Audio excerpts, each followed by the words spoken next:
ગુંગટ પાટી પ્લોટ ખાતે માણસા તાલુકા રાજપૂત સમાજનો ભવ્ય કાર્યક્રમ યોજાયો। સારા શિક્ષિત પ્રયત્નશીલ તરફ રાજપૂત સમાજને માર્ગદર્શન અપાયું। ખૂબ મોટી સંખ્યામાં રાજપૂત સમાજે સ્નેહ મિલન પ્રસંગે સાથ સહકાર આપ્યો હતો। આ કાર્યક્રમમાં વિજાપુરના ધારાસભ્ય સીજે ચાવડા હાજર રહ્યા હતા। તાલુકા ક્ષત્રિય સમાજના પ્રમુખ હર્ષદસિંહ ઝાલા અને તેમની ટીમ દ્વારા આયોજન કરવામાં આવ્યું હતું। રાજપૂત સમાજ માણસા દ્વારાના સ્નેહ મિલન સમારંભમાં આજના અમારા જે મુખ્ય મુદ્દાઓ હતા તે ખાસ કરી અને શિક્ષણ પર ભાર મૂકવામાં આવ્યો અને શિક્ષણથી વિકાસ એ સંદર્ભે ચર્ચાઓ કરવામાં આવી।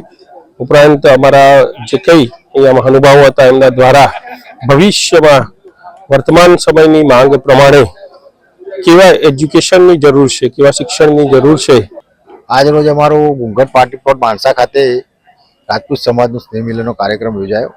તેમાં સંત શ્રી પરમેશ્વરદાસજી વિહાર હનુમાનજી મંદિર, ડૉક્ટર સીજે ચાવડા સાહેબ વિજાપુર ધારાસભ્ય, સાથે કરણસિંહ ચાવડા ગુજરાત ક્ષત્રિય સભાના પ્રમુખ અને શહેર અને જિલ્લાના પ્રમુખશ્રીઓ અમારા સમાજના અને બીજા આગેવાનો જે શૈક્ષણિક અને સામાજિક કાર્યો કરતા હોય છે।